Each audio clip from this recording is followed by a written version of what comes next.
did a lot of walking. Do you mind if I sit?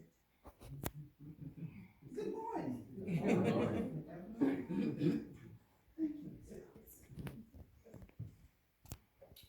I'm grandmother of Juneteenth. I was born in 1926.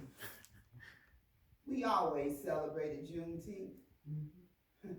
It was like Christmas. We would go out to the fairgrounds, and it would be food and people and food and games and food and food. Man, I tell you, it was like Christmas. I was born in Marshall, Texas, but when I was 12 years old, my mother and father purchased a home in Fort Worth, Texas, and we moved to a predominant white neighborhood. They didn't want us there.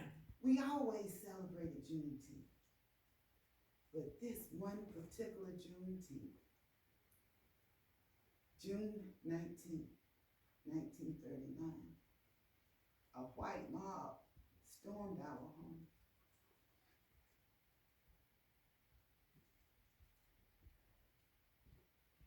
And they burned it to the ground. They took every piece of furniture out, and they burned it too. Now my daddy, he got his rifle, because he was gonna protect his family. But the white policeman told him, if you bust a cap, we're gonna turn you and your family over to that white mob. Now the newspapers say they was 500 strong.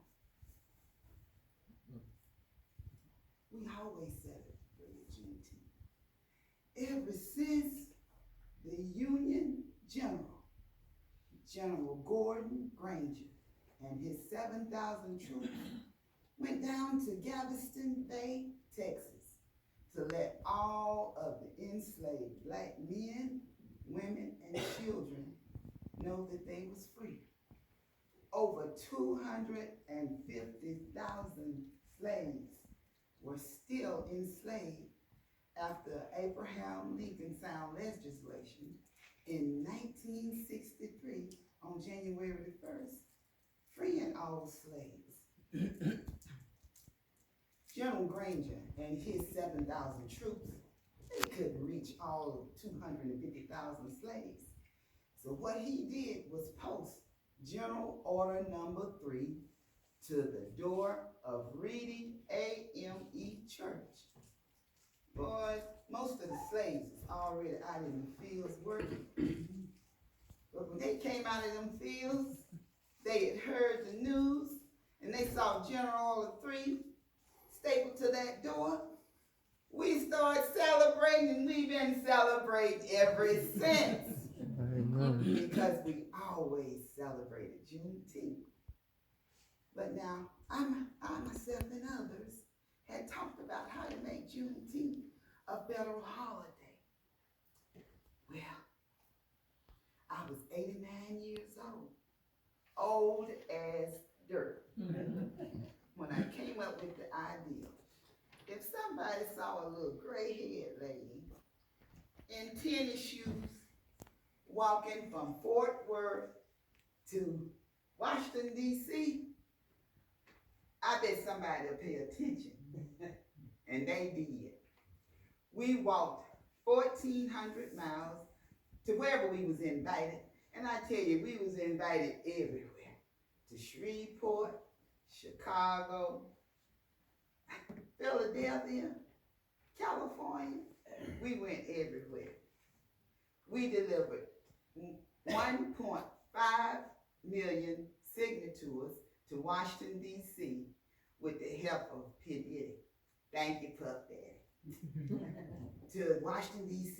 And then it happened on June the 17th, 2016. I'm sorry. That's when I left the porch. Forgive me. I'm 98 years old now. I started this when I was 89 years old. But I stepped off the porch steps September the 1st, 2016. That's the J. Pop. And me and myself and some other people walking to Washington, D.C. And my granddaughter said, no, Grandma, that ain't gonna work. So my granddaughter and my team have organized what we call Opal's Walk. We walk 2.5 miles in the morning and 2.5 miles in the evening to deliver those signatures to Washington, D.C. And on June the 17th, 2021, Joseph Biden, the President of the United States, signed legislation making Juneteenth a national holiday. And I was standing to his right hand, and he gave me this pen. But I want all of you to know something, that we all want the same thing, freedom.